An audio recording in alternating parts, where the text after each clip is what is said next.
was the DMV? Oh, it was terrific, Anthony. I stood in line, I had paperwork, and I still didn't get my license plate. It was terrific. It was good. How are you this morning? I'm good. Actually, I just realized that your podcast frame looks like a driver's license photo. So I don't know if that's good. That's good or bad. I do have a good dad joke for you. I'm excited to hear it. I know you shouldn't set up a dad joke, right? You should just say it. Yeah, let's just get into it. Yeah. So I recently realized that smoking kills you, bacon can kill you, but smoking bacon can cure it.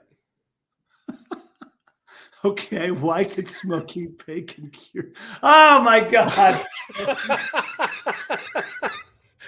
Oh, took you a second. That is so terrible. It's really bad. I think the worse the joke is, the more I like it. Off the stage, and he just wants. Oh God. Oh, jeez. Anthony, what data are your competitors giving you away for free? Did you know most founders miss 80% of the competitive intelligence available in public sources? When SaaS founder Sarah Chin discovered her competitor's pricing strategy through their job posting, she pivoted her entire go-to-market approach. The data was all there. Most founders just don't know where to look for it. Like me, I don't know where to look for it, Anthony. That's what we're going to learn today. Today, on How to Founder, we're talking about turning data into insights. I am Chris Franks. With me, as always, the incredible professional, Mr. Anthony Franco. And we are joined by Mr. Steven Schneider.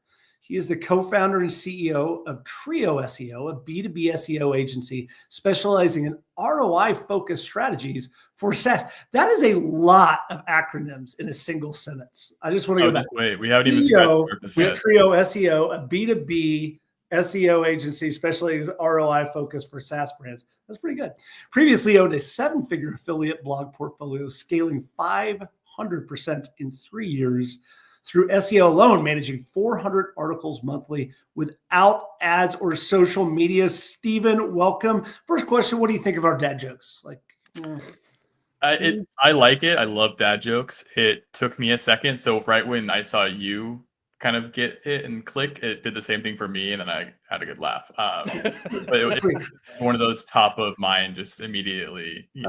Just so you know, we'll put you on the spot later in the episode for a good dad joke. So, maybe Google, pull up your phone and see if you can find it. Oh, yeah. All right. So let's just talk about this. Where do we need? So we're trying to find competitors' data out there. We're trying to actually get a little bit smarter about our market and the competition. So what is this thing we're trying to find? What are we looking for in the world when we start to talk about this thing called competitive data? I think the main thing is, at least from an SEO point of view, it's really important to look at competitors who are in various stages relative to your maturity. And so you can look at sites that are, brands that are smaller, but might have better SEO. And then you can look at them and ponder, okay, what's working for them? And I should be able to easily achieve that success. And then you look at the big, top dogs out there and you kind of just know what's working for them and how do I work toward that. And so there's going to be this middle ground between kind of going under the hood of people's websites and SEO and seeing how do I attract my ideal customer, knowing that they've already kind of invented the playbook, and then let's just reverse engineer from there. Anthony, I want to ask you this. This is actually an ongoing debate in our world. There are two approaches that we take, which is the first one is competitors don't matter. Really, the only thing that matters is you got to put your head down. You don't pay attention to anybody else in the world, et cetera.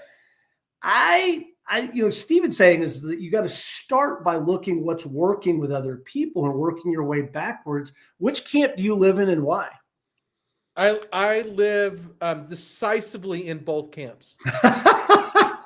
You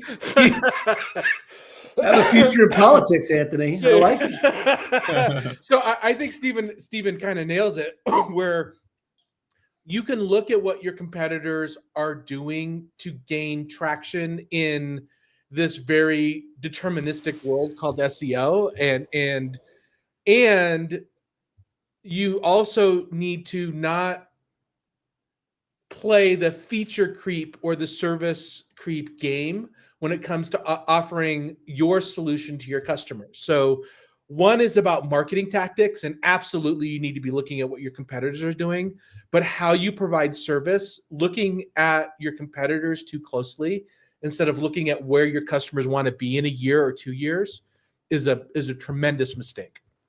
I mean, Steve, in this debate, there's famous quotes, which is Wayne Gretzky says, you don't skate to where the puck is, you skate to where it's going. You know, Steve, Henry Ford said, if I would have asked people what they wanted to build, it would be a faster horse, et cetera.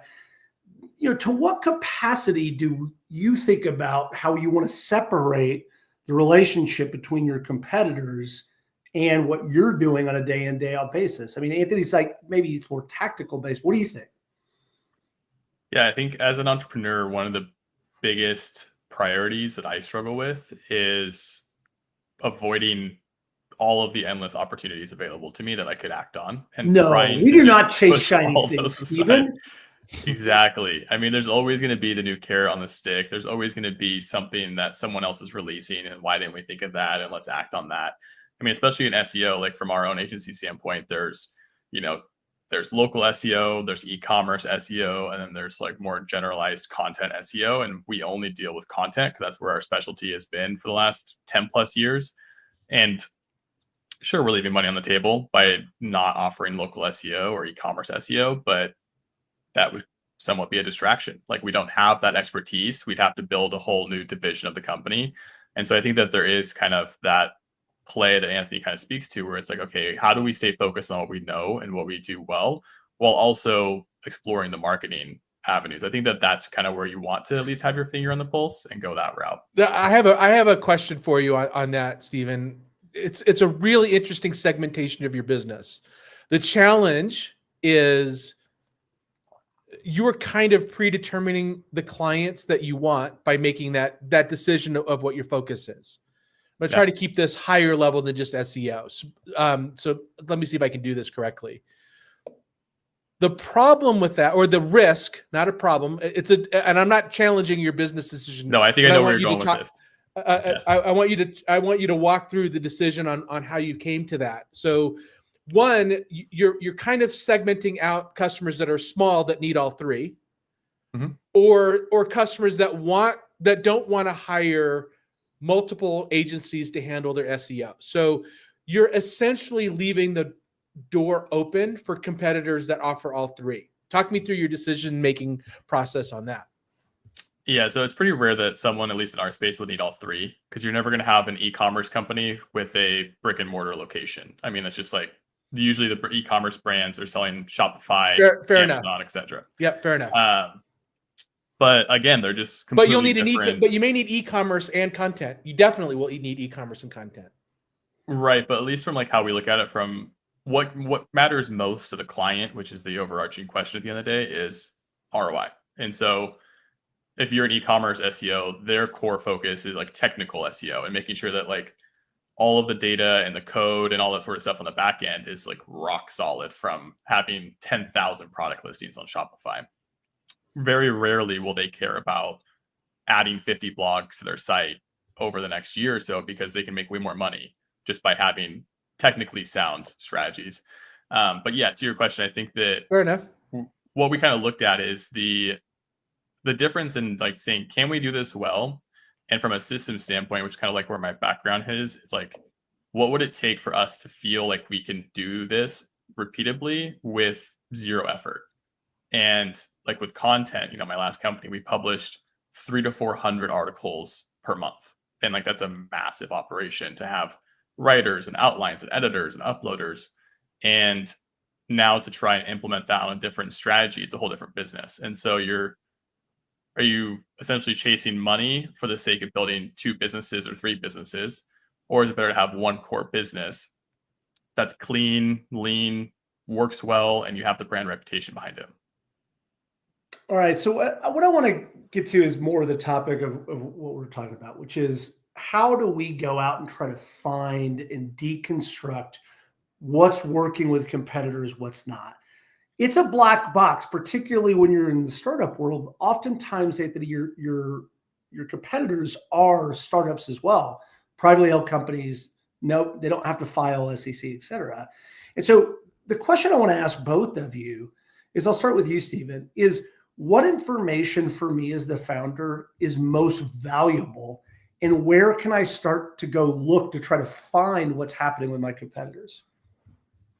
I think the main things are conversion rate optimization on your website and user experience, kind of like as a big pillar. If people land on your website and they're not converting, and you have the traffic that says that they're on the site but not making actionable decisions, like that's a big problem. Like that's a very easy lever that you can pull and immediately get more money.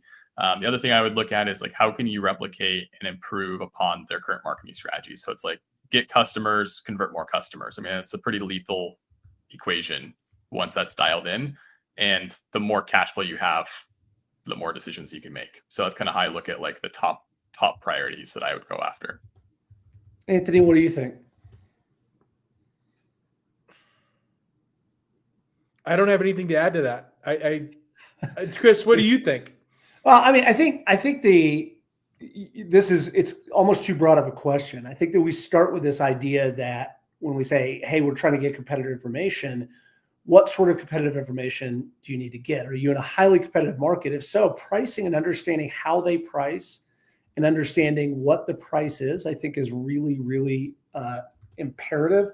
And I think this is the piece that I wanted to get to, and I'll redirect to you, Stephen, and back to you, Anthony, which is, so what other pieces of information, and should you only be looking at individual competitors? And I'll give you an example, Stephen. When we were coming up, freemium was everything. Like there was only, freemium was the new business model. So everybody was trying to do freemium. Other companies that were maybe not in our industry were doing things like, hey, you actually have to put your credit card in. We're not going to do freemium. And they actually started to do better, but everybody, the kind of conventional wisdom. And so to what capacity do you look at direct competitors versus people that are doing other smart things that are not necessarily in your industry? Does that question make sense, Stephen? Yeah, and that's kind of what we did, like when we started our agency, because we were entrepreneurs for the past decade, and so we didn't have this agency experience to go in and be like, okay, how do we sell this thing that we know how to do? We know how to do it really well, but it's a whole different product when you have to bundle it up and market it and talk people into giving their credit card, essentially. And we kind of saw a very similar thing. You know, it's like the audit that we run for clients is a free foot in the door to see where your gaps lie and all that sort of stuff. But at the end of the day, you're going to get a lot of people who just want a free audit. And so we do a lot of qualification checks and, you know, almost talk to them and really try to vet them out, because the freemium model from that sense does attract the wrong ideal customer at the end of the day, or it doesn't act as the conversion of what you'd hope it to be in the end. So I think it's a really big toss up between experimentation, but also knowing that it's a numbers game, and you just have to kind of okay with that. So I know I can see both sides, but kind of to what you're saying, like when you introduce the non-freemium, like you definitely get people who are more serious, but you probably get fewer of those. So it's a double-edged sword. So Anthony, same question to you. Do you focus on your industry alone, or are you looking across industries to try to find different tactics and different sources of inspiration? Yeah, I think chasing competitive business models is a dual-edged sword, right? I mean, you can understand what is working and not working by looking at competition. And two, you can, you're also acknowledging how customers want to buy. So you understand how your competitors are doing it, and therefore you're acknowledging, okay, so that's the expectation that's in the market on how they want to buy. But also, you may be leaving money on the table, or channel diversity on the table, or distribution on the table, if you're only looking at those ways in your industry on how your other competitors go, and to expand beyond your industry and look at different ways of going to market, different ways of attracting competitors. In this scenario, instead of going freemium, you could do something like you charge for the full month but you charge for the first 3 months, but with a really strong money back guarantee. So, which is not freemium, but other industries outside of SEO have been doing things like that for quite a while. So, and there's lots of ways you can skin the how do I get somebody to open their wallet cat. I'm just curious about this. I want to do one more question on this, and we should start talking about tactically where should we go find information on competitors. But tactically, how do you guys do that? I used to have Evernote, and Evernote was the place I would just drop in anything that I thought was smart. Like I just sort of tried to collect information. How do you do that, Stephen? I don't know that I've asked you that ever, Anthony. So I want to ask you as well. Yeah, so I have like a personal note taking kind of app. It's like Evernote. It's called TickTick, but it's very similar. Just kind of like drop anything in there. I also have a custom GPT that is. I'm a big Alex Hormozi fan, and so it's actually an Alex Hormozi blended with Trio SEO agency GPT, and so it's pretty much the best of like everything he knows, all of his psychological strategies, tips, tricks, methodologies, etc. With all of our SOPs, all of our pricing, all of our packaging, and all of our ethos, kind of like everything you'll need essentially combined. So I can just ask that GPT anything I'm working on. I can add notes to it. I can add case studies to it. And essentially kind of helps me make better educated decisions. Not like, if I'm thinking through something, I can kind of like use it as a soundboard. And that's kind of how I go about the note-taking side of things. It's a really interesting idea too, and interested with your sort of our mutual obsession with AI. Anthony, do you do something similar? Do you try to drop something into like a custom GPT? Yeah, I used to take notes in Evernote and put stuff in a journal and then never looked at them again. And right, so which is kind of the thing. I had the right tactic, but not the right execution. And now, like right now, one of my personal projects is crafting a very detailed, I'm calling it a digital twin, where I don't have a single prompt. I have a prompt with a lot of supporting architecture and a manifest of content that is driving a digital twin project. So whenever I learn something new or have an idea for a piece of content, I put it in that digital twin so that it refers to that idea or that core tenet or that value when it's relevant. So I don't have to have the recall. I can delegate recall to somebody that's a lot better than I am. It's funny, like that's the promise of what AI could be, right? Is you just sort of can dump that stuff, be like, oh, I don't have to remember that, but yeah, interesting. Yeah, it's like upgrading your RAM for your brain, right? Yeah, exactly. It's terrific. Which at my age, I could use an upgrade. It's all starting to slow down a little bit. The computer starting to slow down. All right, so Stephen, where do we go? So let's start getting tactical here. We know that we want to see what's going on. We've kind of established so far that we start by looking at our competitors directly. We're looking specifically at tactics. You mentioned a couple. Look at how that they're doing click rate optimization. How are they trying to optimize the website experience and the UX on that? You even said maybe let's deconstruct some of their SEO, see how what they've done in the past to do that. What other sources of information are available to us as we're going out and trying to identify what competitors are doing? Yeah, I mean, I'm sure I sound like a broken record player, but I think that, GPT or Perplexity, any of these like large language models, like if you're not using them in your business, you're at a massive disadvantage. And I think that the ability to do deep research in GPT with seconds at your fingertips, it really comes down to how well you can create a prompt. And even if you don't know how to create a prompt, like ask GPT to make a prompt for you. And I think it's really just a matter of knowing, okay, I have all these tools in my tool belt. How am I going to be able to use this most effectively to get to where I want to go? So if you're working on pricing strategy, like, hey, can you throw in your URL for your own personal website and say, like, analyze my website, learn everything about it, kind of become the master of consultant for me, and then go find my biggest competitors and my smallest relative competitors and do the same analysis, and then send me notes around things you can update or things that you might suggest. Like, ask it to almost act like a Gartner consultant and see where it leads you, and then just start tinkering with it from there. But I think the days of manual research and trying to do all that, like, we're not there anymore. And if you do, like, by all means, to each their own, but it's saved a lot of time. I mean, Anthony, it's a really good point. As we're thinking through this problem, this is a lot of even the frame around this problem was what we did before AI was around. And now with these new tools, you can really let GPT and some of these deep research tools do a lot of that work for you, I think. Is that true or no? Yeah, essentially. At least that's how I look at it too. Go ahead, Steven. No, that's just agreeing. But yeah, I'd love to hear your take on it, Anthony. Yeah, so it's not an or, it's an and. You have to use. So you have to think about this. Everybody's doing the GPT thing. Like you said, I don't know who's not using it. I'm the same way. Like if you're not, you are now competing with people that are, and you're going to lose.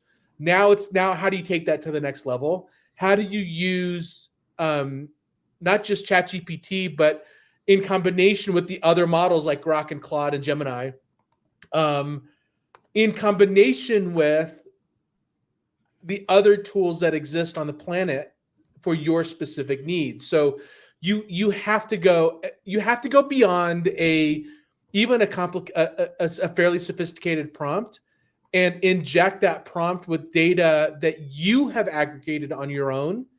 That gives you that data that you believe is going to give you a competitive edge. Yeah, I would take it one step further, and I would say that it's also a combination of your workflow automations. Because like at some point, if everyone is now on this new level playing field and everyone still only has a limited number of hours in a day, the only lever you can pull from that point on is the hours lever. So if Anthony's doing this massive research deep dive, and it takes him 5 hours to do, and I can do it in 1, then I just gained 4 extra hours to do something else for my business. So I think using things like Make or N8N, like that's where the future is, like into this next more advanced stream of data acquisition and data manipulation and output and all that sort of stuff. That's where it gets really interesting, at least in my 2 cents. So if we know that now we can turn AI loose on some of this, how often do we need to do this work? So I've known startups that, first question we talked about, Anthony, where it's like they were really obsessed with competitors and they're constantly looking at competitors, and they, to the point where sometimes I think they even ignored their own stuff. How often do I need to be checking in with what's happening with the competition, Stephen? Do I do it monthly? Do I run, just have a calendar reminder to go run an AI search on what's happening in the marketplace? How is this a once a month, once a quarter, once a year sort of thing? What do you think? I think depending on what you're trying to tinker with, that's probably going to have various, things. You probably don't need to look at pricing strategy once a month. It's probably a once a quarter thing. Or maybe as seasonality comes and goes, like maybe reevaluate pricing strategy around Black Friday or Christmas or New Year's, whatever that might look like.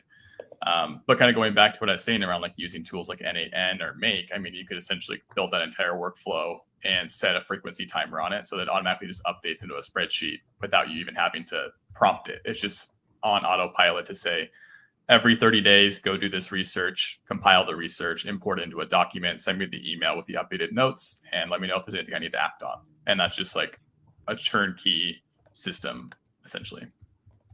Anthony, I think that the risk of this is like you had with Evernote. You would go out and take all the notes and then never look at it again. How do you make sure you kind of instill this in your workflow? How do you make sure that there's some sort of a trigger there that says, I need to continue to identify what's going on in the market? A lot better than I'm doing it. That is for sure. So I wish I could say I have a methodology for this. The problem is this is so important, just like all the other 100 things that we need to do as founders. And it's like, if I had a system for everything, I would get nothing done other than updating my systems. So I think what I'd like to explore is, when does doing this data analysis matter, and when is it just a cognitive load? I'd love to walk through that, because I don't have a good answer for that. Yeah, I think it's going to be different. But Stephen, I'll get your take. What do you think? Yeah, I think it is more along the lines of like, how big is the problem I'm trying to solve?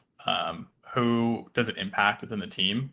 And how many hours do I think I'm going to get back? It's kind of like the ROI of the time or the company. So like right now we're building a Claude workflow analysis that takes content outlines, pushes them into Claude or GPT based on the custom brain relative to our clients and their ICP, provides updated notes, sends them back to the writer writes, goes back for editing, get detailed notes, push to uploads. And so like that sort of stuff, like that could essentially save our team time, like 40 hours a month. Like that's a huge win for us. So I look at it as that sort of kind of trade-off.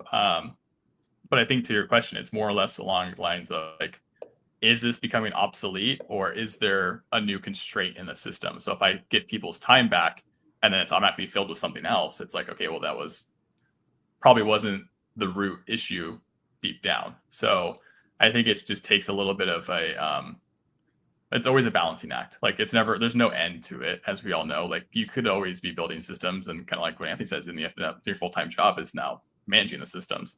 But I also think that there's a really big conversation to be had around the fact that as founders, you shouldn't be managing those systems. You should be determining what system is most important and which one takes precedent over all the other ones to manage most. Anthony, you know what the two most dangerous words in every startup is? Chris Franks? Those are the second series. Most dangerous words in any startup are "we should," right? Because you should be doing everything, Anthony. We pretend that we're trying to behave like big companies with infinite amount of resources and infinite amount of time, and it becomes noise. How do you, Anthony, in this scenario of saying, particularly in this idea of competitor analysis, how do you separate the signal from the noise? Because literally you could spend all day, every day. I mean, Stephen, you're in SEO. There is a billion SEO companies out there, right? You could spend all day, every day trying to figure out what this company's doing or that company's doing, what their pricing strategy is, et cetera. That's not going to get you more clients and make you more successful. I mean, this is kind of one of those first principles, Anthony. How do you separate all the should things that we're supposed to be doing, right? We should be doing this, to the things that you know are actually going to move the needle in the business. I would look at this as like a once a year, spend 2 days on it in a very deep dive and learn, and then take your findings and try to apply them in a more systematized way, and then commit to revisiting it in a year. So and also you may do that, go through that effort and find it nets you no positive value, which is fine. But I would be surprised at that. But I would do this as like a once a year, take 2 days and just do a real deep dive on what your competitors are doing today. See how you can bake some of that learning in, and then measure that learning over the course of the next 51 weeks. And see if you want to repeat it. If you're like, wow, that was really valuable, then do it again. Otherwise, it's just an occasional, instead of a 2-day deep dive, you just do an occasional hour a month check-in to see where what your competitors are doing on their website and SEO. And you could also, a lot of this you can automate. And you mentioned Make or N8N. You can automate keyword harvesting from your competitors and data sources to tell you what they are doing and give you alerts. But that's That's a lot of work as well. Just automating it in and of itself could be a lot of work. I think that the inherent tension here, Stephen, is what Guy Kawasaki talks about: telescopes and microscopes. And there's always this idea of how much you're working externally and how much you're looking internally. All right, Stephen, are you ready for the speed round? I'm not going to even wait for an answer.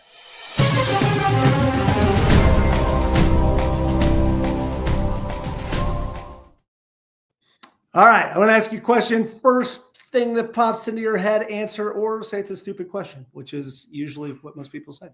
AI research or talk to humans, Stephen? Talk to humans. Read customer reviews or company press releases? Customer reviews. Read financial filings or just ignore that fluff? Ignore it. Match pricing or set your pricing and forget it? Match. Follow your competitor's social media or forge your own path? Follow, for sure. I like it. Anthony, interesting conversation. What did you learn today? The things I wrote down: use competitive intel to understand what is working in their marketing more so than in their sales or their product. Chasing competitive business models is a dual-edged sword.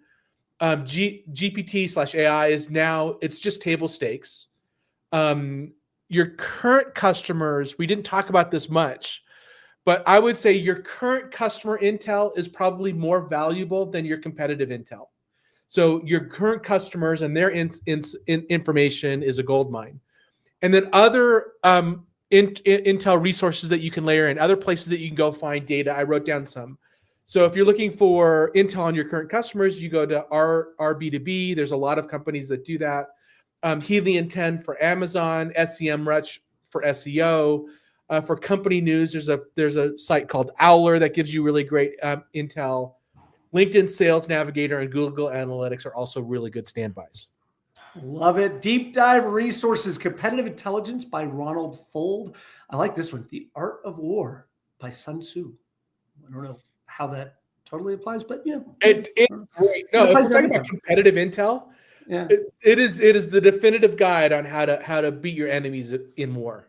It's great. I like it. I haven't read that one since probably the 8th grade, so it's pretty good. All right, Data Mining for Business Intelligence and Competitive Strategy by Michael Porter, the one and the only. But of course, what we're going to do, Stephen, is we're going to go and read your blogs and find out about you. Where can we find out this information? Where can we get smart about this world, particularly as it pertains to SEO? Yeah, I post daily content on LinkedIn. So, I mean, you can follow me there. You can also go to Trio SEO. If you're interested in working with us, you can go to /audit and see if working together makes sense. We'll rip apart your website, do a deep dive, give you a friendly breakdown, and see what's holding you back potentially. I like it. Yeah, I mean, when you say the word audit, I get a little bit nervous, but that's, Chris, I want to know, what school did you go to where they were making you read the book, The Art of War, in 8th grade? I don't know. It's like the thing that you do. I thought it was going to make me super cool by talking. I don't know if that actually. Oh, so it wasn't assigned reading. No, I mean, I thought, I'm a nerd, Anthony. That's just what we did. We played Dungeons and Dragons and read Art of War. You thought that reading The Art of War would make you cool. Therefore, you had lots of girlfriends in high school. I was going to say, and you could tell how smooth I was with the ladies, if you know what I mean. Senzu. Weird that I didn't have, more girls. So first of all, Stephen, thank you so much for joining us. I really enjoyed the conversation. Everybody here listening, thank you all so much. Please be sure to visit us at howtofounder.com, where you can connect with us on LinkedIn and subscribe to our YouTube, Apple Podcasts, and Spotify channels. We believe, Chris, me, Stephanie, maybe even Stephen, that you, the founder, are the pioneer of economic prosperity, and we're really grateful to be there along the way with you. Thanks, everybody. Thank you.